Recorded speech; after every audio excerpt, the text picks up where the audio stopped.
All right, let's talk about burnout. It's a word we hear all the time, but what is it really? This says it all. It's not just being tired, it's being totally and utterly depleted. You could call it a psychological syndrome born from the constant pressure of modern work. And this isn't just, a feeling. It has an actual official diagnosis. And get this, the WHO is super clear. It's a workplace thing, not just general life stress. It breaks down into 3 key parts. Think of it like a 3-stage system failure. Basically, you're exhausted, you feel distant from your job, and you feel like you're getting nothing done. It's your entire system, mind, body, everything, just waving the white flag. It's a surrender. Okay, so that's the what. But what's the real root cause? Why does this even happen? At its very core, it's a huge long-term mismatch between you as a person and your actual job. It's a constant battle between who you are on the inside and what you're forced to do every day. And this mismatch can look like a lot of different things, like a crazy workload or just a toxic place. So what does this constant psychological stress actually do to our bodies?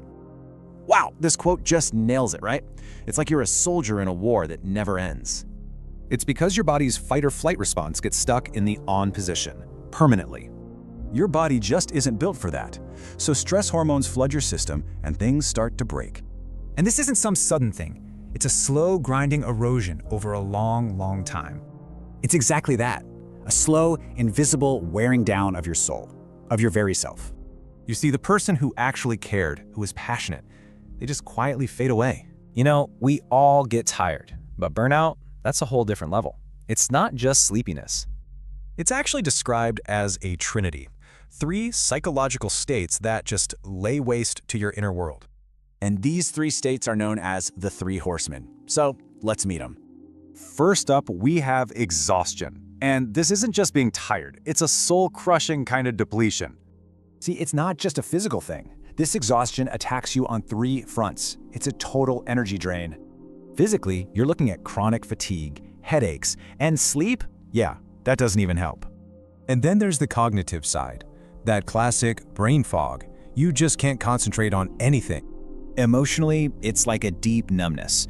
Joy is gone, and you're irritable at, well, everything. I love this quote. Your internal battery isn't just drained, it can't even hold a charge anymore. Okay, on to the second horseman. This one is actually a defense mechanism. It's called cynicism.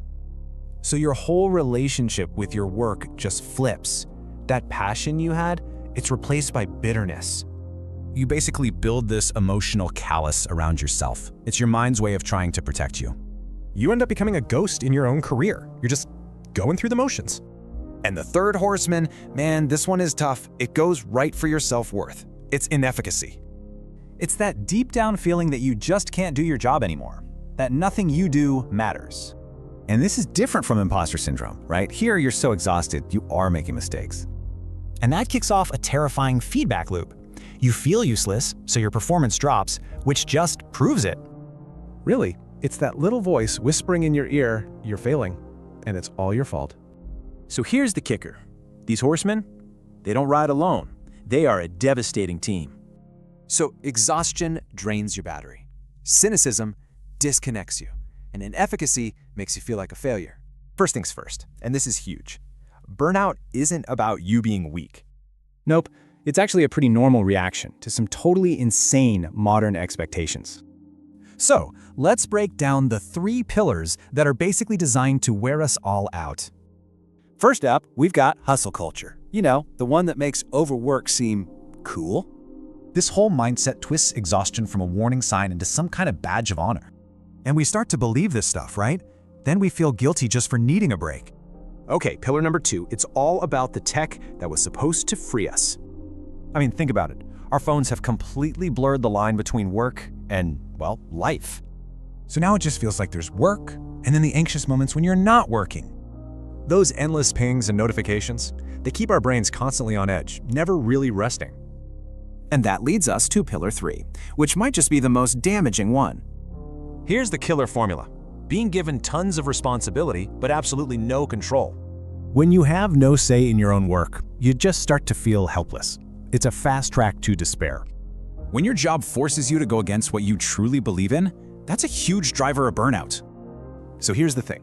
These 3 pillars don't just stand on their own. They all lock together, creating a system where burnout is pretty much the logical endpoint. So if you're feeling burnt out, remember, it's a totally valid reaction to a broken system. Let's talk about the inside view, a slow, gray, lonely descent. It all starts with this crazy contradiction. You desperately want to care, but you just can't.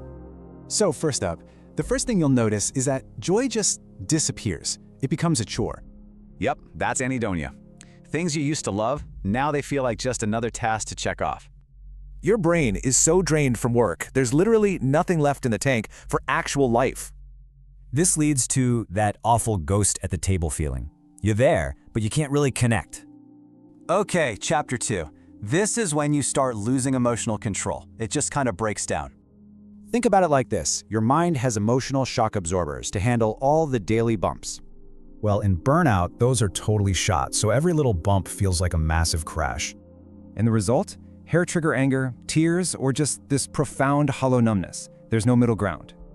All right, chapter 3, the fog of the mind. And this isn't just about feelings anymore. So is brain fog a real thing? Oh yeah, it's your brain literally starved of resources.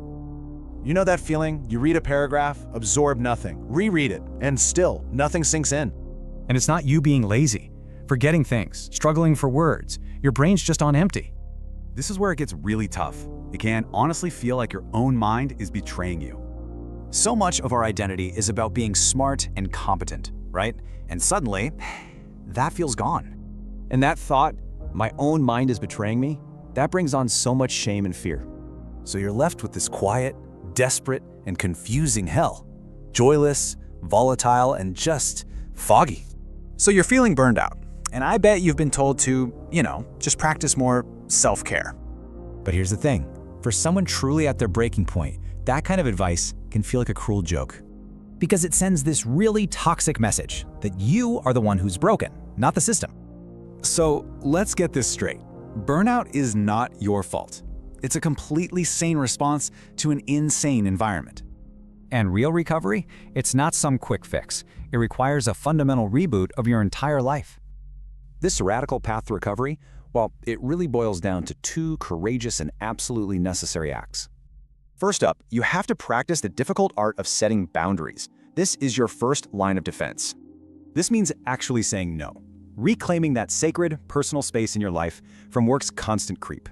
And for a mind that's been trained to value productivity above everything else, yeah, this can feel terrifying. But setting boundaries is only half the journey. The second step is a divorce of your identity from your work. And that forces you to ask a pretty scary question. If I am not my career, then who am I? It's all about rebuilding a sense of self-worth that isn't tied to your job title or your last achievement. And look, the mind that emerges from burnout is forever changed. You don't just go back to who you were. You might come out of it more wary, maybe a little more cynical, but also a whole lot wiser. It's really about mourning, mourning for that passionate, hopeful version of yourself that feels lost. The unspoken truth here is that burnout is, in fact, a really profound form of grief. So after all that grief, what's left? Well, it's the slow, uncertain process of discovering who you become next.